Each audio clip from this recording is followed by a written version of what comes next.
Efésios capítulo 5, verso 6 diz: ninguém vos engane com palavras vãs, porque por essas coisas vem a ira de Deus sobre os filhos da desobediência. Portanto, não sejais participantes com eles das trevas, porém agora sois luz do Senhor. Andai como filhos da luz.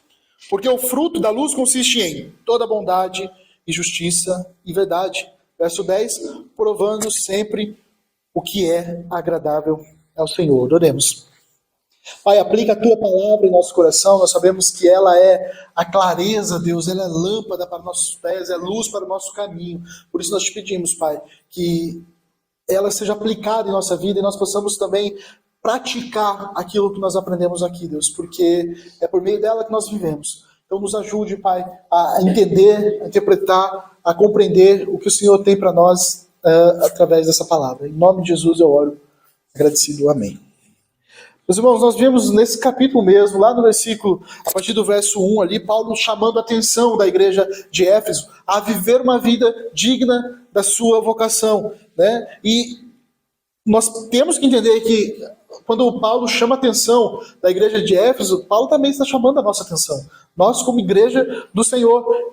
Então, consequentemente, a nós vem tudo aquilo que Paulo está falando para a igreja, significa para nós também. Então, nós vamos ver ali no verso 1, acho que o ponto principal desse capítulo, que tudo que vai ser discorrido daqui para frente, é a respeito desse ponto do verso 1, que nós devemos ser imitadores de Deus. Como crentes em Cristo Jesus, nós somos chamados a sermos crentes como Deus, imitadores de Deus, né? Aqui não é marionetes, né? Mas olhando para Deus, o Deus é a nossa referência de verdade, o Deus é a nossa referência de justiça, e por isso que nós buscamos ser como Deus, mas principalmente aqui Paulo vai destacar, sermos imitadores de Deus no amor. Né? O amor é a base para tudo, tanto que nós citamos aqui que o maior mandamento, né, que Jesus faz um resumo a respeito disso, é o amor. Né? O amor para com Deus, antes de tudo, e o amor para com o próximo. E aí no verso 2, Paulo vai dizer que nós devemos andar aqui como Cristo andou e se entregou por nós. Então olha o nível desse amor, olha a que ponto chega esse amor, né, que nós devemos viver. É um amor que se entrega, o amor perfeito de Deus. E no verso 3, então, Paulo vai destacar que quando você é imitador de Deus, você tem que cuidar dos aspectos práticos da sua vida. E aqui ele está dizendo para a gente ter cuidado com o pecado. Porque o pecado levou esse Cristo na cruz. E quando nós revivemos esse pecado, ou então nós comentamos a respeito desse pecado, e muitos cristãos, infelizmente, quando vão falar da sua vida passada, é estranho, porque parece que eles até sentem orgulho, às vezes, do que eles estão falando, quando, na verdade, nós deveríamos nos sentir cada vez mais envergonhados por estarmos próximos de Deus e saber que aquele pecado no passado, na nossa vida, levou Cristo para a cruz. E o pecado que nós vivíamos no passado fez com que, nós cantamos aqui, Jesus desse a sua vida na cruz por nós. Tivesse que pagar esse preço. Então, nós não deveríamos sair por aí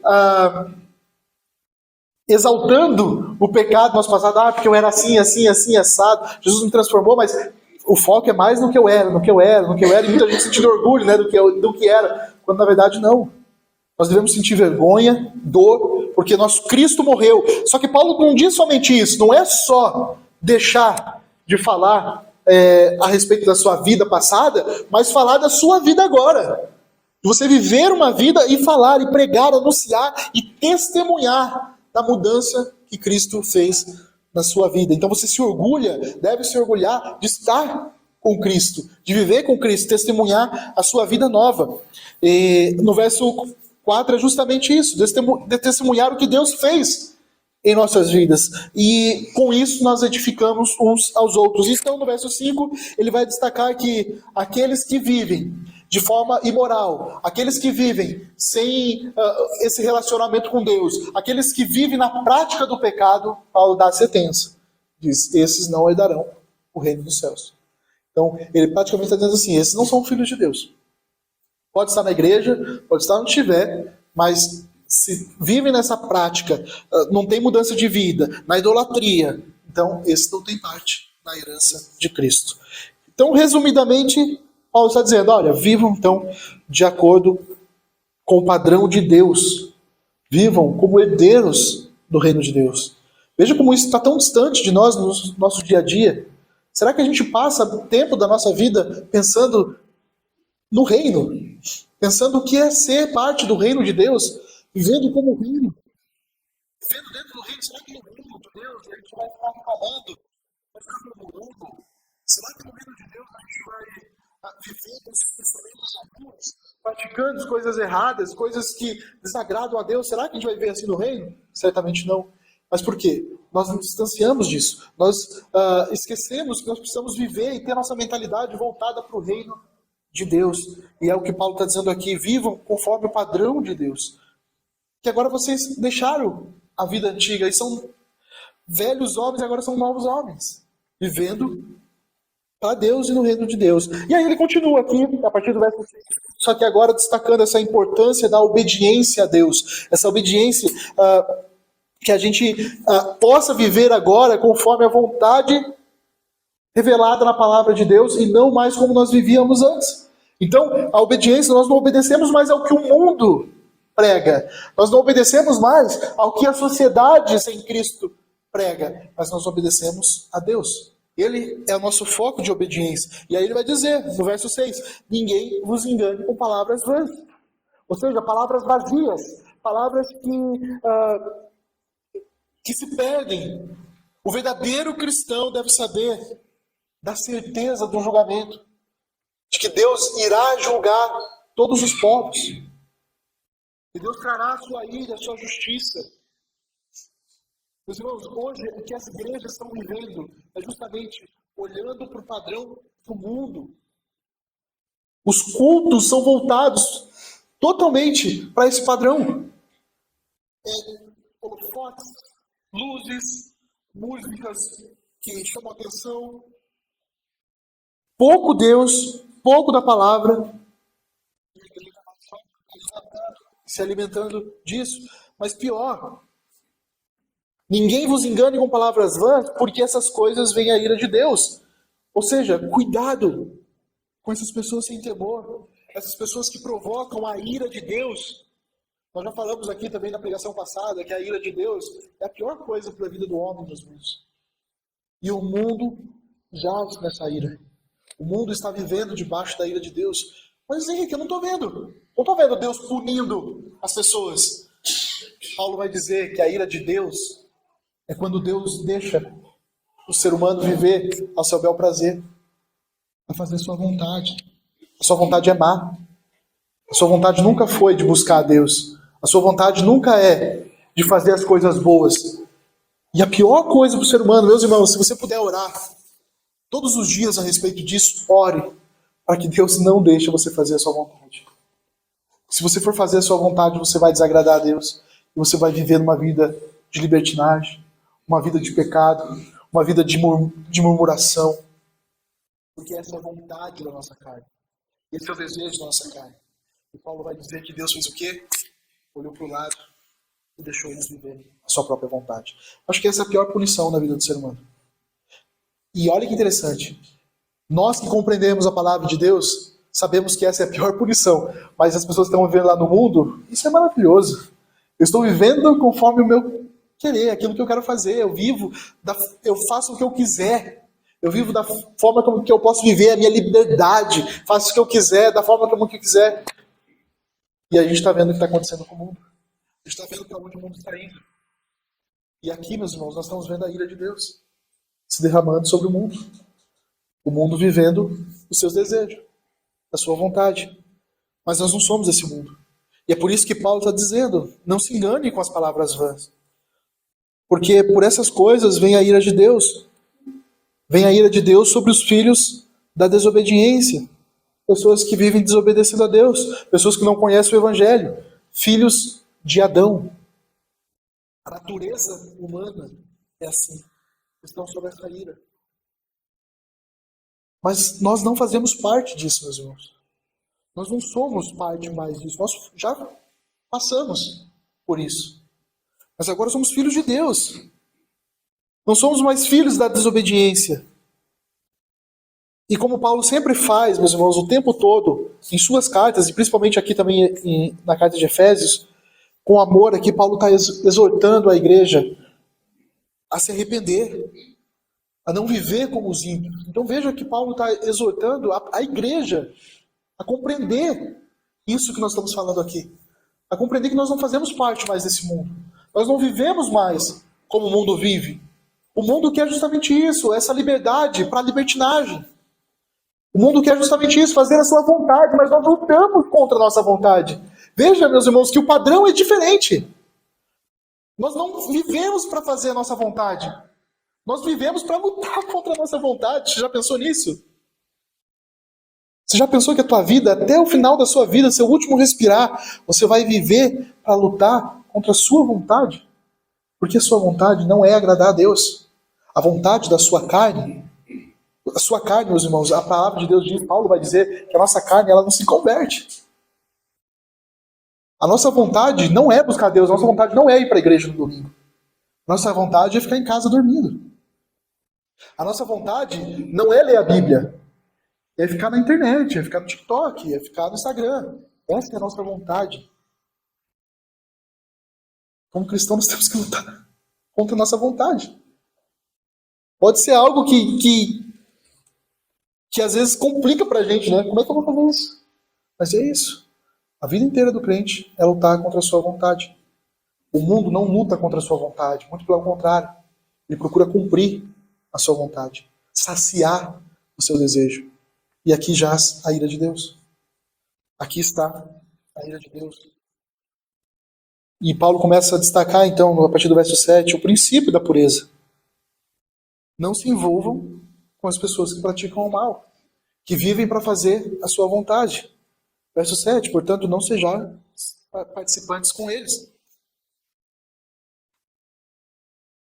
Nós devemos refletir sobre isso, porque é importante que o crente ele tenha relacionamentos com pessoas do mundo, pessoas que não são crentes. Mas o que o crente mais se perde, meus irmãos, é quando ele não compreende que o relacionamento que nós temos com o mundo ele deve ser intencional. O relacionamento que nós temos com as pessoas do mundo deve ser intencional. Deve ter um propósito, deve ter um princípio, que é justamente fazer com que aquela pessoa conheça a Deus, conheça a sua vontade, conheça a sua verdade. Esse é o propósito do crente quando faz amizade. Esse é o propósito do crente quando vai conhecer o vizinho, quando vai ter relacionamento com algum colega do trabalho, de conversar, de bater papo. Ele é perdido, ele não conhece o Senhor, ele precisa conhecer. Tem que ser direcionado, tem que ter um objetivo para se fazer um almoço na casa de alguém, para a gente convidar amigos. Tem que ter o objetivo de trazer alguém para a igreja. Tem que ter o objetivo de fazer relacionamento num grupo pequeno, com um propósito. Então Paulo, quando ele diz aqui, não seja participantes com eles, está falando, não seja cooperadores, não seja coparticipantes daquilo que eles vivem. Mas se estão junto com eles, estejam com o propósito de fazer a diferença, de levar o evangelho, de anunciar o evangelho. Infelizmente, os crentes hoje, é incrível como eles dão essa desculpa, de que, não, o que eu quero é, a gente precisa viver, né, entre as pessoas do mundo. Eu não estou dizendo que não precisa, mas quantos dessas pessoas que compreendem isso, que precisa viver junto com as pessoas do mundo, estão sempre focados no propósito, que é anunciar o evangelho, que é pregar o evangelho para essas pessoas? Fica aí uma dúvida para a gente responder. Será? Será que as coisas que eu estou fazendo estão com foco, com propósito, ou estou sendo coparticipante com eles? Vivendo com as piadinhas infames, como Paulo disse, cuidado com o que vocês falam. Cuidado com as brincadeiras. Paulo diz isso. A palavra usada ali é a palavra usada para brincadeiras vãs, né? Piadas infames. Então, meus irmãos, nós não somos mais participantes disso. Mas se nós estamos no mundo, nós devemos viver com um propósito para que essas pessoas também não participem disso. Porque é por causa disso, por causa dessa vida que eles estão vivendo, é que vem a ira de Deus. Estão debaixo da ira de Deus. Por isso nós devemos cuidar com a influência do mundo. Porque às vezes nossos amigos, nossos colegas, nossa vida mundana, às vezes no mundo, acaba influenciando muito mais o crente do que uma vida reta, uma vida justa.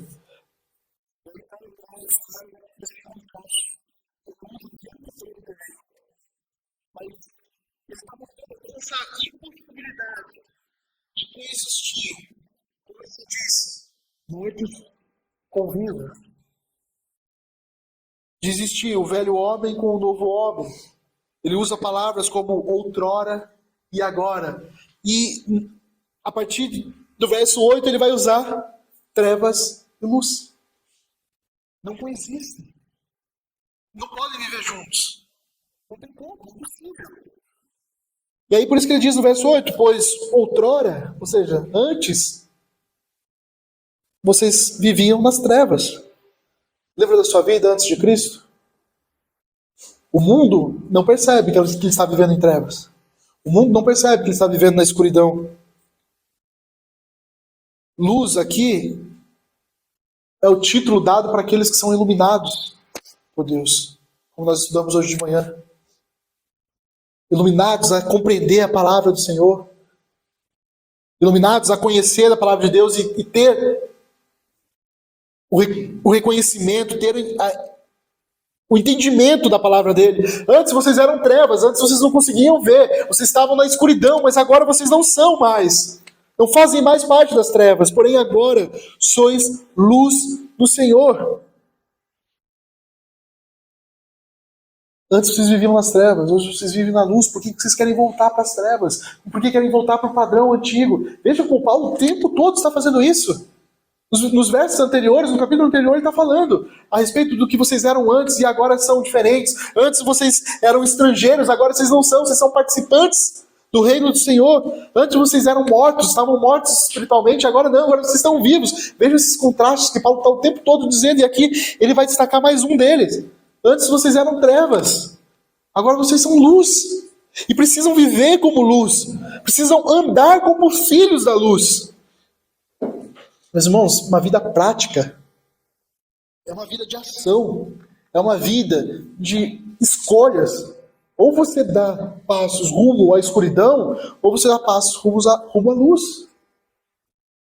Por isso que Paulo nos exorta que, olha, antes era trevas, agora como luz, vocês precisam viver como filhos da luz. Andem como tal. Quem é o príncipe das trevas? Lembra disso? Satanás, o diabo. Então, quem você conhece? Conhece Jesus. Não mais o príncipe das trevas. E por isso nós não podemos voltar. Queria que vocês abrissem em João 3,19, porque Jesus vai falar a respeito dessa luz. Vai falar sobre essas pessoas que vivem nas trevas. João 3,19. Deixa o dedinho aí para voltar, tá? No finalzinho ali do versículo. João 3,19 diz assim, Jesus falando, o julgamento é este, que a luz veio ao mundo e os homens amaram mais as trevas do que a luz. Por quê? Porque as suas obras eram más. E veja que Jesus fala que os homens amaram.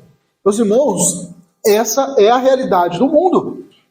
O mundo ama as trevas, o mundo não quer luz, sabe por quê? Porque, meus irmãos, quando você está no escuro, tem gente que eu sei que não consegue dormir em escuridão total, mas quem gosta de dormir na escuridão total, uma fagulha de luz incomoda muito, gente. Incomoda demais. E essa é a realidade. Um pouquinho de luz atrapalha. E quem está nas trevas, meus irmãos, qualquer pedacinho de luz incomoda demais. E por isso que Jesus está dizendo aqui, as pessoas viram a luz, mas se afastaram cada vez mais, quiseram se afastar da luz e amaram mais as trevas do que a luz. Meus irmãos, essa é a realidade do mundo. Todas as pessoas da humanidade amam mais as trevas do que a luz, porque a Bíblia declara que é assim. E ele segue, porque as suas obras eram más, pois todo aquele que pratica o mal aborrece a luz e não se chega para a luz. Ou seja, se afasta cada vez mais, vivendo o mal, a fim de não serem arguidas as suas obras. Verso 21. Quem pratica a verdade aproxima-se da luz, a fim de que suas obras sejam manifestas. E, meus irmãos, olha o entendimento de Jesus aqui e olha para a humanidade, veja como é claro isso. As pessoas que vivem nas trevas, por que vivem nas trevas? Elas vivem no pecado, elas não querem que essas coisas sejam trazidas à luz. As pessoas que vivem no pecado, elas, quanto mais escuridão, melhor, porque o seu vizinho não vai ver o que você está fazendo. Porque as pessoas não vão ver o que você está fazendo. E é por isso que as trevas, é por isso que eles querem viver nas trevas, porque ninguém vai ver. Eu quero viver isso, eu quero viver o meu prazer, saciar o meu prazer, mas ninguém pode ver. E olha o contraste que Jesus faz. Esses que praticam o mal, eles querem viver nas trevas, porque eles querem esconder isso. Só que o crente em Cristo Jesus, aquele que quer viver na verdade, ele diz no verso 21, quem pratica a verdade aproxima-se da luz, porque ele quer que as pessoas vejam o que ele está vivendo. A verdade que ele está vivendo, a fim de que suas obras sejam manifestas. Ele quer mostrar a verdade, porque feitas em Deus. Ou seja, ele quer mostrar não por ele, né? Que também é um outro ponto aqui. Muitos crentes, né, querendo se achar, acham que são maravilhosos, né? Olha, eu sou um cristão. Não, não é esse que eu estou falando. Estou falando do crente que entende que estão fazendo as coisas em Deus, por meio de Deus, para a honra e para a glória de Deus. É assim que é manifestado. Ele quer estar na luz, ele quer mostrar as obras que Deus tem feito na sua vida. Quer mostrar para o mundo o que Deus tem feito e a mudança que tem feito. Vamos voltar lá para o verso 9, do capítulo 5 de Efésios. Então, vocês eram trevas antes, viviam nas trevas. Agora vocês são da luz, vocês não são mais das trevas. Vocês pertencem à luz no Senhor. Então andem como filhos da luz. Verso 9. Paulo vai destacar agora aqui o fruto de quem anda na luz. Veja que não é os frutos, mas o fruto. Porque o fruto da luz consiste em... Olha Paulo dando essas evidências, destacando a evidência do fruto da luz, coisas que são impossíveis aos que não são da luz. O que Paulo vai destacar aqui agora, meus irmãos, somente aqueles que são filhos da luz, aqueles que saíram das trevas e estão na luz, podem ser. É impossível alguém viver nas trevas e ter essas características. Assim como só é possível você ter essa característica se você é filho da luz. Porque o fruto da luz consiste em quê? Toda a bondade. Por que é impossível o homem ser bom? Porque a palavra de Deus diz, Paulo diz, não há um justo sequer, não há alguém que queira fazer o bem. Não tem. A humanidade caída não quer fazer o bem, ela não faz o bem, e quando ela acha que faz o bem, ela está fazendo o mal. Porque não está agradando a Deus. Ela faz para tentar agradar, mas não está, porque está com a mão suja. E aqui Paulo está dizendo, toda a bondade, isso é fruto de quem está na luz. É impossível para quem está nas trevas viverem a bondade. Agora, em Cristo Jesus, em Jesus nós podemos ser bons. Porque Jesus está em nós. É por meio de Jesus que nós fazemos as boas obras. Justiça, integridade, reto, é impossível. Qualquer pessoa no mundo ser reto, ser justo, se não tiver transformação em Cristo. Está debaixo da luz. Então, se você está em treva, você não é bom. Se você está em treva, você não é justo. E você não vive a verdade, a fidelidade. Tudo isso, meu irmão, é fruto do Espírito. Como diz lá em Gálatas, é só uma réplica de Gálatas aqui. Esse é o fruto do Espírito. É impossível a quem é filho das trevas, a quem vive nas trevas. E aqui, meus irmãos, entendam isso, tá? Não é porque estão em trevas, porque correram para as trevas. Não, porque estão em trevas. nasceram nas trevas. Somente Jesus pode resgatá-lo das trevas.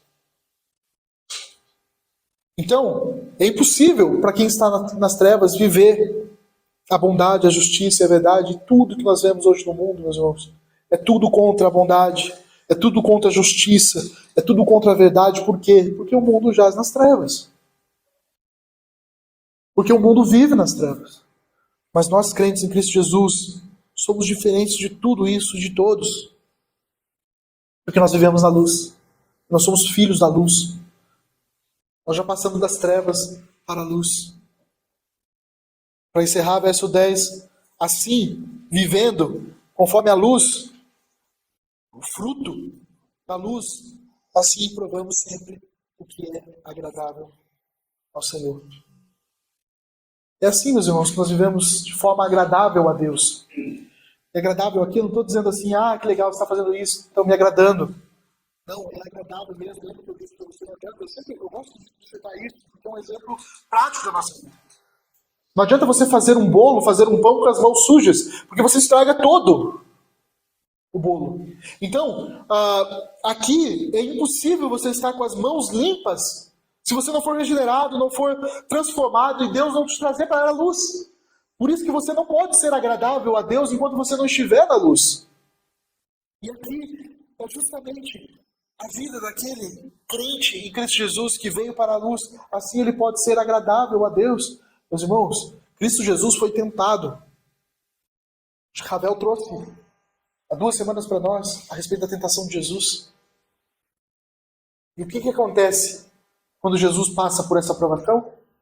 Deus fala, esse é o meu filho amado, qual eu me agrado nele.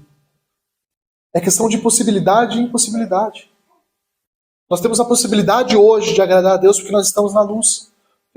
Já saímos do velho homem, deixamos de ser velho homem, agora nós somos novo homem.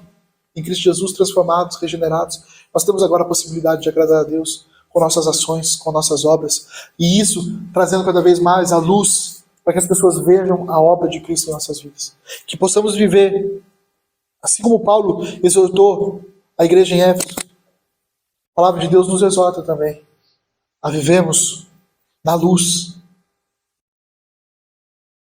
evidenciando o fruto da luz. Bondade, justiça, verdade.